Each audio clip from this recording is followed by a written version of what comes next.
Olá, eu sou Sara Kirchhoff e falo ao vivo dos estúdios da B3 em São Paulo. A semana começa com queda para os futuros em Nova York, queda para o petróleo e alta para as bolsas europeias. E seguindo a movimentação do dólar frente às moedas ao redor do globo, nesta segunda-feira, primeiro dia da semana, o dólar comercial abre esta semana em alta também frente ao real. A valorização da moeda norte-americana neste primeiro dia da semana é de 0,79% e o dólar está, neste momento, nesta segunda-feira, com o mercado já do câmbio fechado em R$ 3,16 mais 60. Lembrando que o dólar recuou bastante na última semana, chegando ao menor patamar desde outubro do ano passado e nesta semana, então, termina a segunda-feira em alta frente ao real.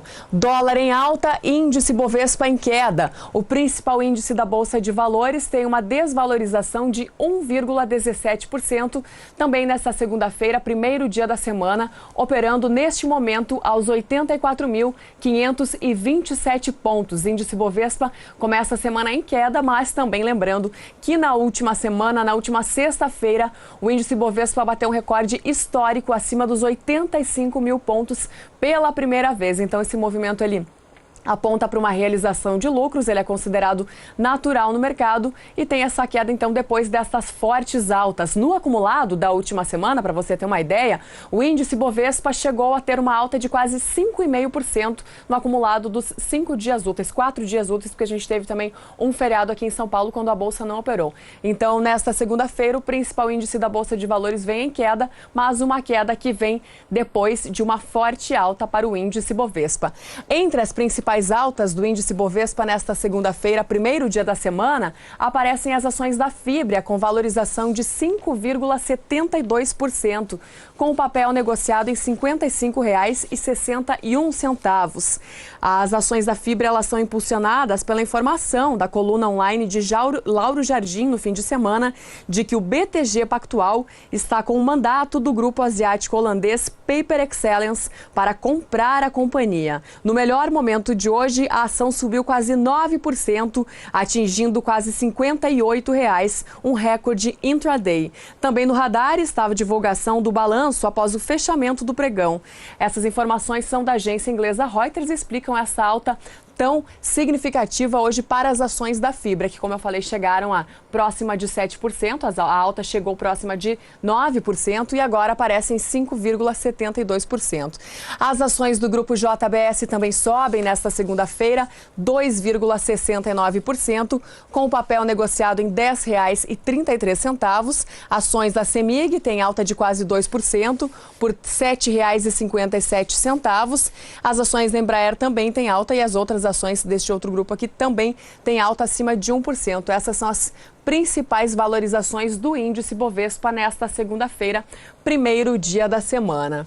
E o Boletim Focus divulgado hoje em Brasília aponta para um PIB um pouco menor do que aquele apontado na última semana, o Produto Interno Bruto Brasileiro para o ano de 2018. Da capital federal, quem tem informações é o repórter Odacil Canepa.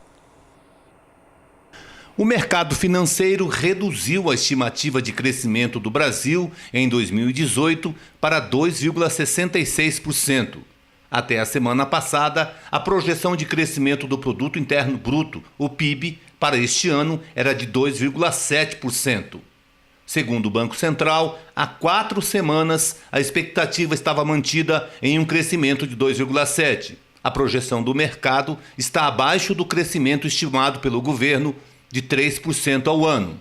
Já a projeção para a inflação, medida pelo Índice Nacional de Preço ao Consumidor Amplo, o IPCA, foi mantida em 3,95%, a mesma estimada na semana passada.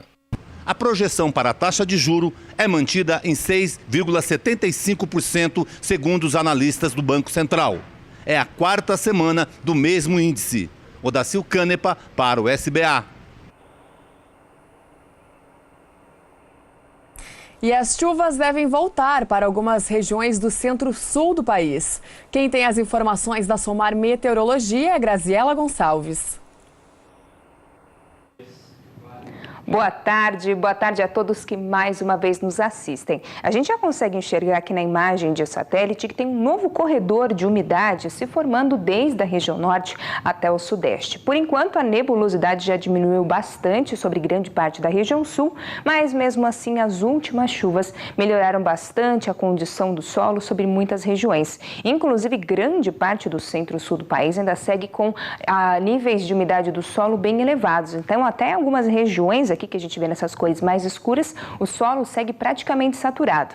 Ao longo desses próximos dias, todo o sul do estado do Mato Grosso do Sul, grande parte do centro-sul do estado de São Paulo e grande parte também da região sul do país já volta a ter tempo mais seco e ensolarado e as chuvas voltam a cair apenas de maneira mal distribuída e sem esperança de grandes volumes. Agora, olhando aqui, a gente percebe que a chuva mesmo vai se concentrar aqui sobre essa região. Já o centro-norte do estado de Minas e o Espírito Santo já deve receber acumulados que podem até superar os 100 milímetros. Isso faz com que a umidade do solo por lá volte a subir também. Agora a chuva volta a ganhar intensidade também sobre o estado de Goiás, o que acaba atrapalhando um pouco mais as atividades de campo e ainda segue sobre grande parte do Mato Grosso. Para o próximo período, essa chuva volta a ganhar ainda mais intensidade, agora é principalmente sobre essas áreas mais centrais. Grande parte do centro-sul ainda tem muitas aberturas de sol, o que facilita as atividades de campo. Para o próximo período, que vai do dia 9 ao dia 13 de fevereiro, aí de uma maneira geral a chuva continua aí com menores volumes acumulados para a maior parte do país. E o centro-sul ainda segue com chuvas um pouco mais mal distribuídas e o sol deve aparecer mais vezes ao longo do dia. Daqui a pouco eu volto com mais previsão do tempo. Combinado, Graziela Gonçalves. E o Brasil deixa de ganhar mais de 7 bilhões e meio de dólares por exportar petróleo ao invés de exportar derivados. O Brasil nunca exportou tanto petróleo quanto atualmente. De janeiro a novembro do ano passado, de acordo com a última estimativa da ANP, que é a Agência Nacional de Petróleo, Gás Natural e Biocombustíveis, foram vendidos 342 milhões de barris, o maior volume já alcançado. Se essa mesma quantidade de óleo bruto tivesse sido processada e transformada em derivados de maior valor agregado, no entanto, o país ganharia 7 bilhões e 7 milhões a mais de dólares no mercado internacional nos primeiros 11 meses de 2017, de acordo com o cálculo do Centro Brasileiro de Infraestrutura, feito a pedido da Broadcast. A informação é da Agência Estado. E você vai ver depois do intervalo que o número de brasileiros cadastrados no Bitcoin quase se aproxima do Tesouro Direto. Nós já voltamos. O Mercado do Campo está de volta, falando ao vivo dos estúdios da B3 em São Paulo e trazendo as cotações atualizadas do café para esta segunda-feira, primeiro dia da semana. O café robusta começa essa semana em queda, seguindo a queda do petróleo e também a desvalorização do café arábica na Bolsa Futura de Nova York. E o café robusta também é pressionado pela boa safra no Vietnã, que é um grande produtor mundial de robusta. De olho no painel, a gente acompanha como é que foi esse movimento de queda hoje para o café robusta na Bolsa Futura de Londres. Os principais contratos, como a gente pode ver, tem quedas aí que passam de 0,16% até quedas acima de 1%. De olho na tela, eu vou começar destacando então os contratos entregues agora em janeiro, que foram a pior queda desta segunda-feira para o café robusta lá na Bolsa de Londres. A queda é de 1,18% para o contrato, que com isso termina a segunda-feira em 1.751 dólares a tonelada. Os contratos com entrega em março têm recuo de mais de 0,5% e passam para 1.757 dólares a tonelada, enquanto os contratos com entrega em maio recuam 0,34% para 1.740 dólares a tonelada e os contratos do café robusta, contrato com vencimento em julho, caem 0,16% para 1.775 dólares a tonelada. Café arábica, como eu já antecipei, também cai em um movimento de realização de lucros depois de altas recentes para o café arábica lá em Nova York.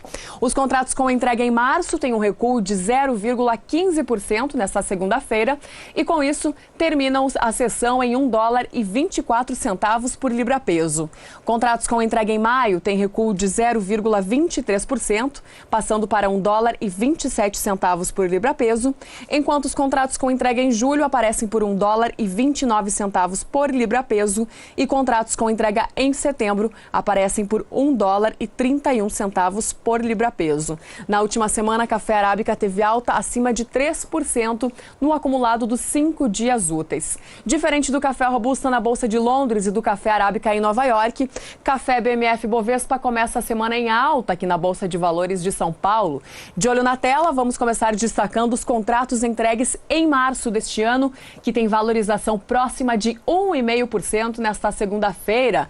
Com essa alta importante para os contratos de março, o valor da saca, que no último pregão aparecia em $155,05, hoje sobe para $157,30 no ajuste atual, subindo mais 20 centavos de dólar nos últimos negócios. Foi o contrato mais negociado para o mercado do café nesta segunda-feira, com 2.060 negociações. Os contratos com entrega em maio têm uma alta ainda mais significativa, acima dos 2%, com o valor da saca passando de $151,60 do ajuste anterior para $154,65 no ajuste atual. Contratos com entrega em julho têm uma alta de 2,03%, de R$ 147,95 a saca para R$ 150,95 a saca, e contratos com entrega em setembro sobem acima de 1,5%, 1,61% é a valorização do contrato, que passa de $155,55 para $158,05 no ajuste atual. Lembrando que o contrato de setembro é o mais importante porque é o mês referência para o mercado do café e que hoje também tem uma alta importante, assim como os outros vencimentos para o café BMF Bovespa aqui na Bolsa de Valores de São Paulo. E o que também não para de subir é a venda de bitcoins no Brasil. Nas últimas semanas, o número de cadastrados aqui no país passou de 1 milhão para 1.400.000 brasileiros cadastrados no mercado de Bitcoin. O número de cadastros já se aproxima ao de cadastros do Tesouro Direto. É realmente um número muito impressionante. Só que no ano passado, enquanto o Bitcoin subiu 20 vezes o valor que ele tinha lá em 2008, quando começou a ser comercializado, este ano a criptomoeda começa 2018 com uma queda de 25%. Para entender um pouquinho mais sobre esse mercado, eu conversei com a professora da FGV, Cláudia Yoshinaga, e nós vamos ouvir o que ela falou sobre isso. Cláudia Yoshinaga, coordenadora do Centro de Finanças e também professora da FGV, Fundação Getúlio Vargas. Seja muito bem-vinda ao SBA. Obrigada. Cláudia, vamos conversar um pouquinho então sobre esse mercado aí que tem sido tão falado nos últimos meses, especialmente desde a metade do ano passado para cá, que é o mercado do Bitcoin. O Bitcoin ele surgiu no mundo em 2008 e ele ganhou muito mais força, especialmente aqui no Brasil, no ano passado, né? Por que isso aconteceu? Por que essa criptomoeda está tão famosa e o que ela significa exatamente dentro desse mercado financeiro que já é tão complexo? Bom, a proposta do Bitcoin é ser uma moeda que vai substituir outros meios de pagamento. Então, a ideia é de que as pessoas possam comprar e vender produtos, serviços e pagar em Bitcoins, né? Então, hoje até saiu uma notícia falando que a Federação Paulista de Futebol ia aceitar para as partidas agora deste final de semana que as pessoas pagassem em Bitcoins. Então, essa era a proposta original dos idealizadores, do idealizador dessa moeda, né? Que as pessoas pudessem comprar e vender coisas. Sem dúvida nenhuma, começou a ter uma atratividade muito maior no ano passado, a partir do momento que mais gente começou a falar sobre essa moeda, e isso chamando a atenção, e talvez seja um pouco de círculo vicioso nisso.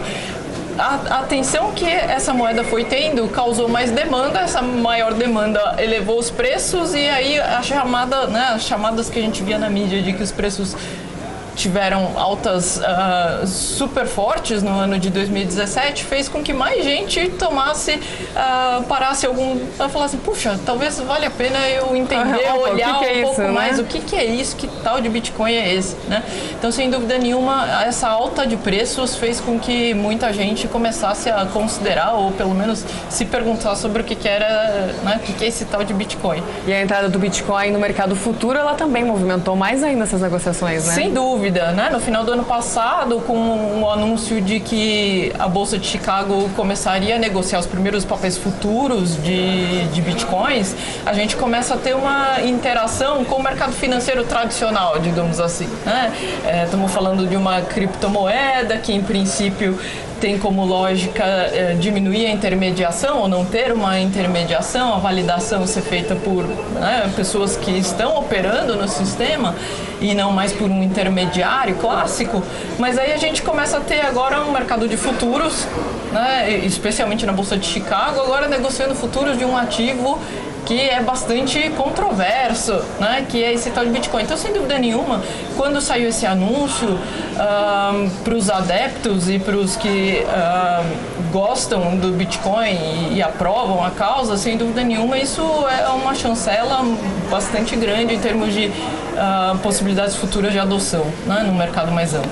Que o Bitcoin ele foi criado justamente para que se façam menos negociações e menos compras com o dinheiro, né? A tendência é que as pessoas comprem mais, cada vez menos usando dinheiro.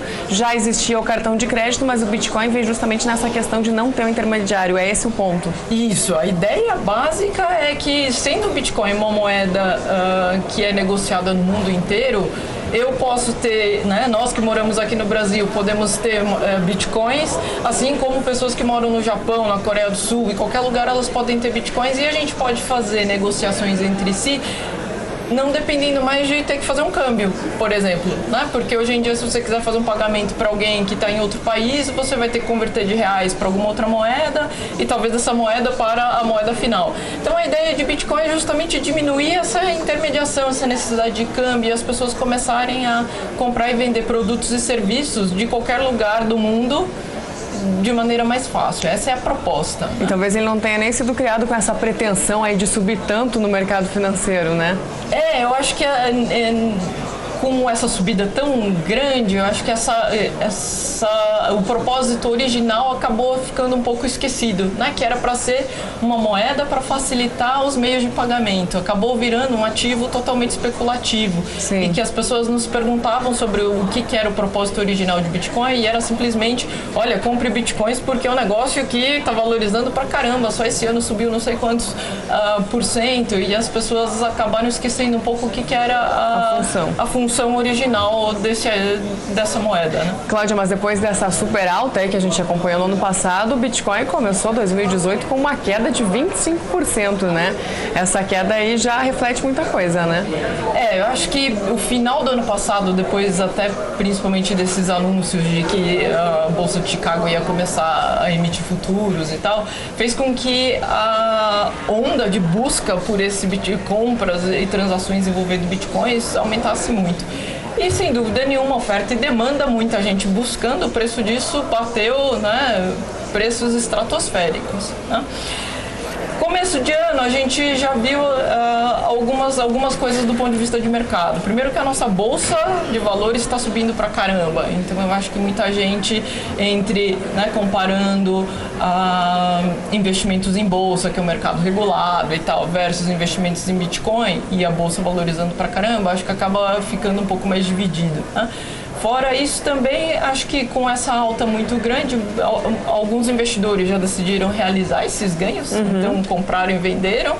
Tem que pagar muita conta no começo do ano. Até com medo do que vai acontecer lá na frente, né? Como ninguém sabe para onde que vai esse preço, né? E também com necessidade de muitos pagamentos, quando a gente fala de começo de ano, pagar IPVA, pagar IPTU, pagar uma série de impostos, coisas que demandam liquidez, talvez muita gente tenha decidido realizar esses ganhos e sair desse mercado. A oferta diminuiu, sem dúvida nenhuma, a gente vê que também esse preço acaba caindo, né? Inclusive, Goldman Sachs afirma que o Bitcoin ele é uma bolha que pode ser pior do que a bolha da internet e aquela famosa bolha das tulipas também, né?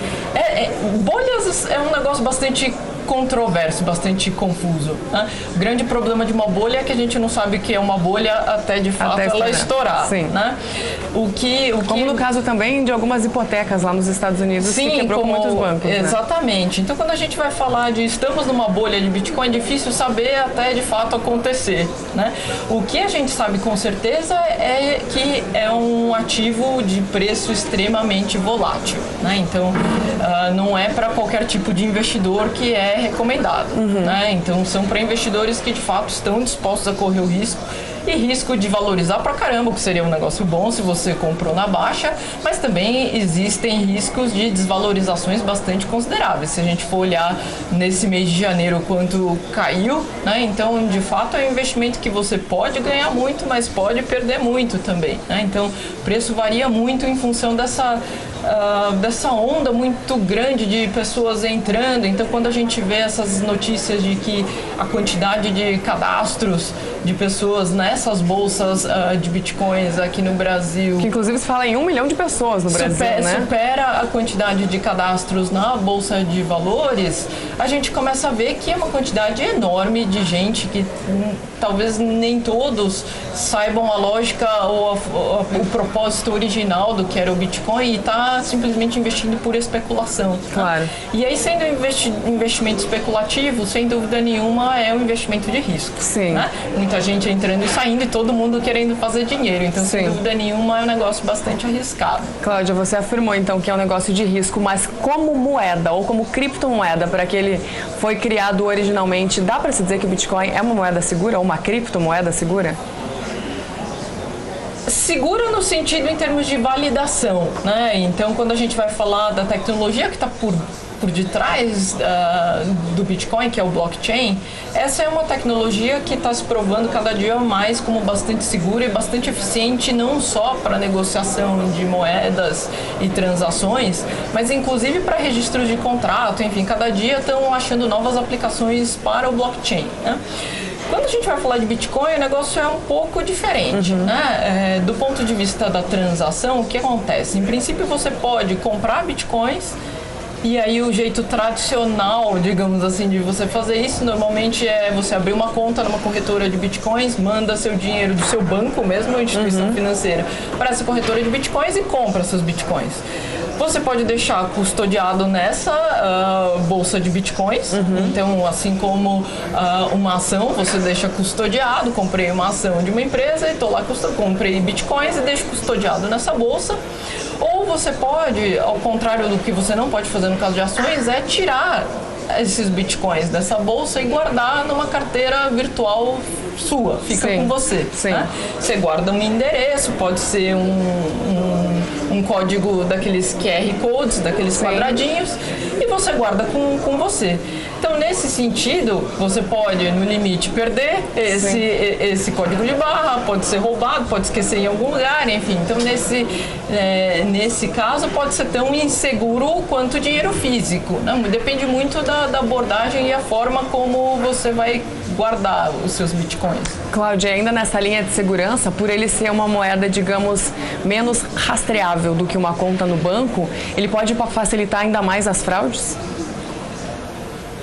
O grande problema é que as transações em si, elas são todas possíveis de serem checadas, né? Então existe lá o blockchain.info, que você consegue olhar as negociações, quantos bitcoins estão sendo negociados. Imagina que eu esteja fazendo um pagamento para você, vai estar lá registrada a transação que eu mandei X bitcoins para você.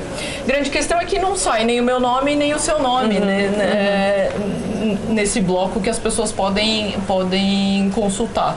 Vai lá, fica um endereço que eu sei que sou eu e fica lá um endereço que você sabe que é você, né? Então, esse é o endereço que você tem que guardar com muito cuidado para você não ser roubado e não roubarem a sua carteira, né? Certo. Grande preocupação existe justamente no anonimato com relação a, puxa, no limite ninguém sabe que aquele endereço é meu. Mas, via de regra, quando a gente vai falar, pelo menos do jeito mais tradicional com que as pessoas compram, esse dinheiro saiu de alguma conta no seu nome para uma corretora de bitcoins e saiu de uma conta num banco, numa instituição financeira com meu nome para uma corretora de bitcoins. Então, assim, no limite, eu acho até que ela poderia ser né? Se a gente fosse voltando todos os passos, você conseguiria chegar numa ponta que de algum jeito esse dinheiro apareceu no sistema financeiro ou estava no sistema financeiro de alguma forma, então no limite você conseguiria rastreá-lo, né? Obviamente, quando a gente vê esquemas, notícias que aparecem de pessoas pedindo resgate, né? Aquelas vírus de computador pedindo resgates e tal. Em Bitcoin. Em Bitcoins, existe a facilidade inicial de ser anônimo porque você manda para o endereço e você não sabe o nome da pessoa, né? Mas quando a gente vai falar de fraude, existe má intenção em diversas dimensões, ainda que seja numa conta bancária, e depois você vai descobrir que é uma conta bancária que foi aberta com uma identidade roubada. Então, assim, também existem esses problemas no mundo financeiro tradicional, digamos assim, né? Tá certo, Cláudia. Antes de encerrar, só mais uma pergunta. No caso de não existir mais dinheiro ou da gente chegar perto disso algum dia, a gente tem um sistema, e aí eu tô falando de capacidade mais na parte de computação mesmo, a gente tem um sistema que comportaria tudo isso, considerando que essa criptomoeda ela é um código que eu imagino que seja bem complexo? Existem, talvez o Bitcoin tenha sido a primeira moeda que tenha usado essa solução de blockchain para ser processado, né? E no mundo de criptomoedas, que a gente está falando que cada dia lançam novas criptomoedas, o Bitcoin sendo a mais famosa de todas essas moedas, a gente vê propostas de algumas criptomoedas que vão ter um sistema de processamento um pouco mais leve, porque essa é uma das críticas que é bastante feita ao Bitcoin, de que o processamento é muito lento e muito custoso, né? Consome muita máquina, a capacidade computacional consome muita energia, e será que isso vai ser viável no longo prazo? Então tem gente hoje em dia que defende e coloca até como vantagens outras criptomoedas cujo processamento vai ser mais simples, mais leve, e que aí tornaria-se mais viável, considerando, assim, sei lá, um mundo em que todas as transações vão envolver algum tipo de criptomoeda e que vão demandar poder computacional, né? Tá certo. Muito obrigada, Cláudia. Obrigado por toda a explicação, por todo esse conhecimento que você traz até nós sobre esse assunto aí que a gente ouve falar todos os dias. Obrigada pela sua participação e pelas contribuições. Eu que agradeço. Essa foi Cláudia Yoshinaga, professora da FGV, Fundação Getúlio Vargas, e nós voltamos ao programa. Vamos ver então o que 2018 reserva para esse universo das criptomoedas. E o Mercado do Campo faz um rápido intervalo e daqui a pouquinho a gente volta trazendo as cotações atualizadas do milho e da soja no mercado futuro e também a previsão do tempo para o centro-norte do país. Não saia daí! Estamos de volta falando ao vivo dos estúdios da B3 em São Paulo. Agora 6h09, horário de Brasília. E a empresa Syngenta participou há poucos dias de uma feira de produtos agropecuários no interior de Mato Grosso do Sul. A equipe do SBA esteve no estande da empresa para conhecer as novidades. Vamos acompanhar. Nós estamos no estande da tecnologia para agropecuária. Estou aqui com o Jairo Luiz de Oliveira. Ele vai contar para a gente as novidades que a Syngenta está apresentando nesta feira. O que tem de novo aqui, Jairo? Bom, dentro aqui da feira a gente tentou trazer um conceito para o produtor de como construir uma produtividade de forma contínua, né? Porque quando você vai para o campo, você trabalha com um potencial produtivo elevado das culturas através da genética, né? E aí, a partir desse momento, você começa a ter detratores que vai tirando sua produtividade. Então, a gente parte desde o princípio da genética, que é através das sementes. Então, nós estamos trazendo sementes de soja adaptadas para a nossa região, sementes de milho adaptadas para a nossa região. E também abordando quais são os principais desafios que o agricultor tem para manter essa genética em alto potencial produtivo e chegar no final da safra tendo bastante produtividade, né? Então, abordamos aqui um excelente tratamento de semente através da plataforma que nós temos hoje com Fortenza Duo, né? Na soja e no milho. Falando também sobre manejo de plantas daninhas existentes hoje através do programa Lavoura Limpa, que aborda hoje o conceito das principais plantas daninhas e como trabalhar elas de forma correta. Passa também pela parte de manejo de doenças na cultura da soja, usando os fungicidas, as ferramentas que nós temos hoje de forma correta, apropriada para cada momento, né? Uma plataforma que chamamos de manejo consciente, da mesma forma que a gente passa para a cultura do milho, cada segmento desse, fungicidas, herbicidas e também inseticidas para a cultura do milho e soja, buscando altas produtividades. Vocês colocaram aqui algumas amostras de outros produtos, os produtos concorrentes e os produtos que vocês fazem. O que a gente pode notar de diferença aí? Na verdade, o intuito de nós trazermos essas tecnologias para o campo é mostrar como que cada tecnologia se comporta frente a algumas desses detratores que eu avisei, né? Tanto praga quanto doenças, né? E mostrar como que a gente tem que extrair o maior potencial deles. Então, aqui no campo a gente tem infestações artificiais para simular a realidade do campo, né? E como que o produto tem que funcionar no campo da forma adequada para ter maior rentabilidade e proteção de cultivos, né? Jair, muito obrigado aí pelas informações. Kleber Rabelo para o SBA. Tá certo, Kleber. E quem vem por aí agora, mais uma vez, a Graziela Gonçalves, da Somar Meteorologia, trazendo a previsão de chuvas para o Mato Piba. Acompanhe. O tempo já está começando a mudar um pouco mais para grande parte do centro-norte do país. A gente já vê aqui na imagem de satélite a formação do corredor de umidade, mas mesmo assim as instabilidades ainda se espalham por grande parte da região norte e agora a presença do vórtice ciclônico ainda traz muita chuva para grande parte do Mato Piba. Por isso que a umidade do solo já está mais elevada em grande parte aí da região norte, um solo praticamente saturado, e no Mato Piba essa umidade também voltou a se elevar, especialmente aqui no oeste da Bahia. A gente já tem níveis de umidade em torno dos 60%, e é só nessas áreas mais para o interior aqui do Nordeste, principalmente para essas áreas ao leste, que a umidade ainda segue mais baixa. Só que já ao longo desses próximos dias, voltamos a ter esse corredor de umidade que ainda segue atuando principalmente aqui sobre essa região, mas favorece também grande parte da região norte. O Mato Piba ainda deve receber bons volumes de chuva, principalmente no Tocantins, eles passam facilmente dos 50 milímetros. Também temos chuva retornando aí para grande parte do Maranhão, Piauí e oeste do estado da Bahia. Agora, a expectativa para o próximo período é que a chuva volte a atrapalhar bastante as atividades de colheita, e principalmente sobre o norte do estado do Mato Grosso. Volta a chover também no sul do Pará, o que dificulta então o escoamento da soja, porque a chuva lá segue constante, com acumulados que podem até passar dos 130 milímetros. Volta a chover bastante também sobre o estado do Tocantins, e o Mato Piba tem uma melhora bem grande com relação à umidade do solo. Para o próximo período, que vai do dia 9 ao dia 13 de fevereiro, de uma maneira geral, a chuva diminui bastante de volume em grande parte do centro-norte do país. Porém, ela ainda volta a ganhar um pouquinho mais de força entre o norte do estado do Mato Grosso, sul do Pará e também do Amazonas. E os acumulados por lá podem até ultrapassar os 50 milímetros. Eu encerro minha participação por aqui e até mais. Até mais, Graziela Gonçalves. E enquanto chove no Mato Piba, a falta de chuvas na Argentina vem sustentando as cotações da soja lá na Bolsa Futura de Chicago.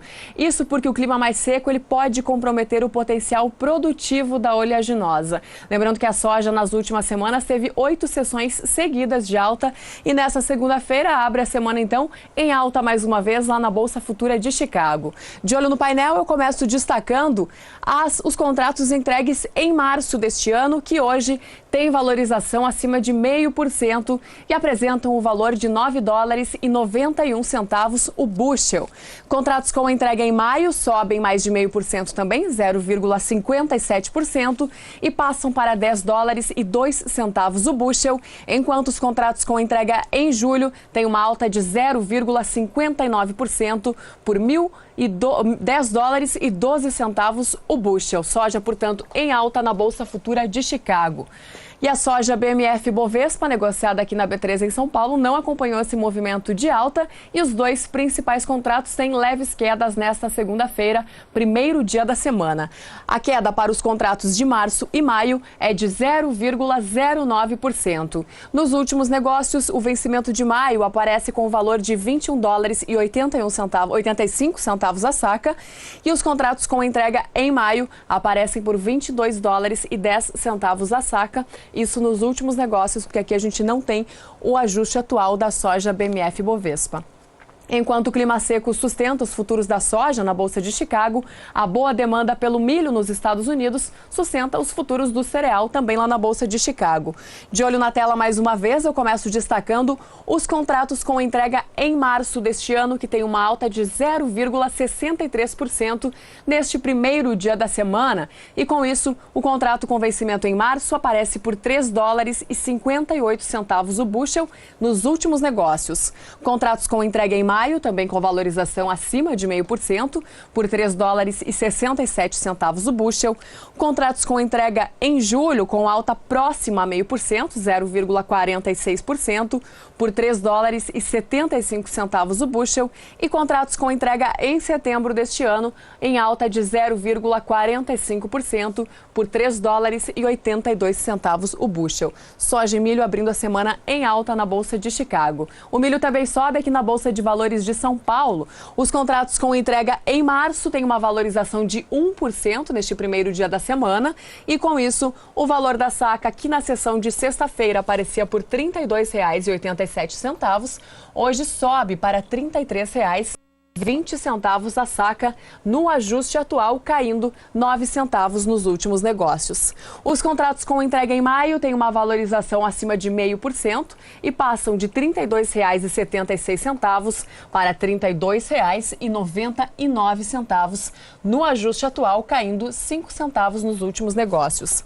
E os contratos com entrega em setembro têm alta de 0,69% e passam de R$ 31,89, que é o fechamento do último pregão, para R$ 32,11 no ajuste atual, caindo nos últimos negócios para R$ 31,90 a saca.